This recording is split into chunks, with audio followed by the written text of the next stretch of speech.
Everybody, JC here with another T&I toy review. And for today's review, I'm going to be finishing up my look at the new DC Icons 6-inch Justice League Rebirth 7-pack from DC Collectibles. Now specifically, we're going to be looking at the Flash figure today. I've already looked at all the other figures in this set over the course of the last few days. This set is actually hitting comic and specialty shops today. It comes packaged in a window box. The figures are clearly displayed. You've got the Icons logo down below, the Justice League name off to the side. On the side of the packaging, you have a look at all the figures. And then on the back of the packaging, we have a look at other figures in the Icons line. A couple of the deluxe figures, and then single carded figures, some of which have yet to be released, such as Static, Swamp Thing, Deathstroke, and the new 52 Wonder Woman. Then down below it tells us that the Batman, Superman, Wonder Woman, Flash, and Aquaman figures were all sculpted by Steve Kiewis. Green Lantern was sculpted by Joe Mina, and Cyborg was sculpted by Paul Hardig. Alright, let's get this open and take a look at what's inside. Okay, so here's a look at the Flash figure outside the packaging. Now this figure does look different than the previous Icon Flash figure that was released. The biggest difference is you have these yellow lines painted throughout the figure, I guess to make it look like his running effect with the lightning and everything. I'm not a huge fan when they do that with the Flash figures, when they add these yellow lines to the costume, but I don't think it looks too bad on this one. These do appear to be just painted, not sculpted on there. Now the symbol on his chest is sculpted, and then he's got the lightning bolts on the side of his head. Now those are different looking from the previous one.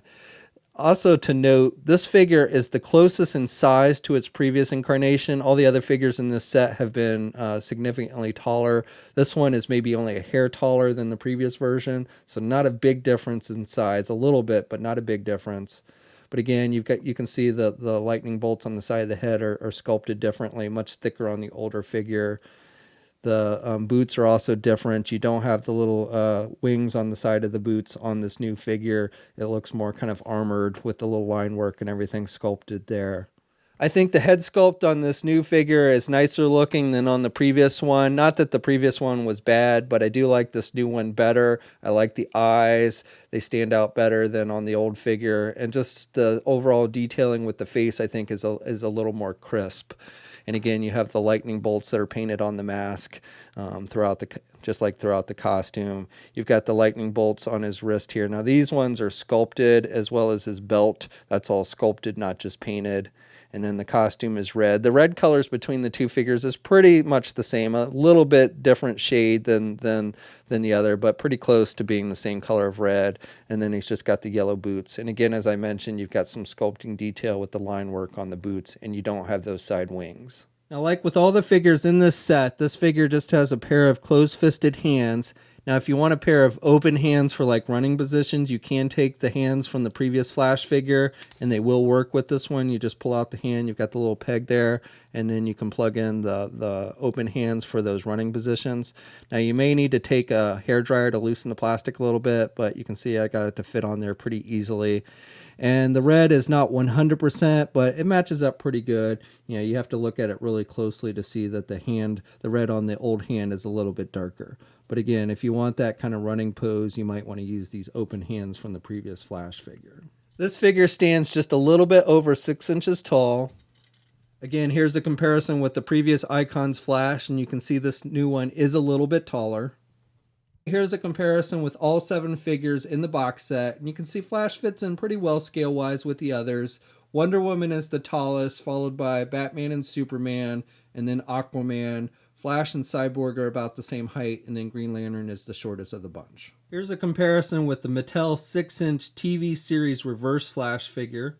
And finally, here's a comparison with the Hasbro Marvel Legends 6-inch Spider-Man figure. Articulation is on par with the other figures in the set. You can turn the head to the left and to the right. And I would recommend be careful when you're like messing with the head.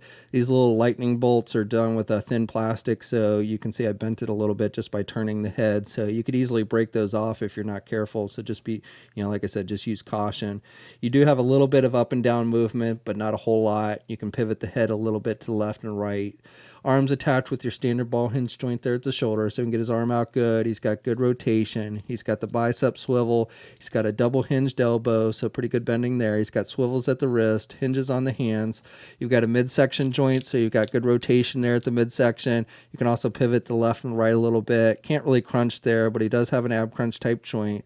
So you can crunch down a little bit and he can look back about that much. Does not have a waist swivel. Legs are attached with ball joints, so you can do the splits about that much. You can pull the legs out from the socket. He can get his leg forward good, and he can do his leg out and back. He's also got rotation up high there with that ball joint. Doesn't have a true thigh swivel, though. Double hinge knee, so good bending there at the knee. Has a boot cuff swivel. Hinges on the feet, so up and down movement with the feet, and then does have ankle pivot and 2 peg holes on the bottom of the feet. Okay, so that's my review. So overall, I like this figure. It's a solid sculpt, decent paint applications. I'm not a huge fan of the yellow lines throughout the costume, but again, I don't think it looks too bad on this figure. It is a little bit taller than the previous Icon figure, not as much as the others, but it is taller, and so it does fit in better with the more modern Icon figures. And the only real downside is you just get that pair of closed-fisted hands. But as I mentioned before, if you want to switch out the hands from the previous Flash, those open hands for running positions, they will work pretty nicely with this figure. Now this figure, along with the rest of the box set, is hitting comic and specialty shops today. We'll have a full image gallery up at toynewseye.com. There'll be a link in the video description below. As always, leave a comment. Let us know what you think. If you're so inclined, please like the video. Also, if you haven't already, please follow me on my Facebook, Twitter, and Instagram accounts. It's a good way to keep in touch with me. And until next time, guys, I'll catch you later.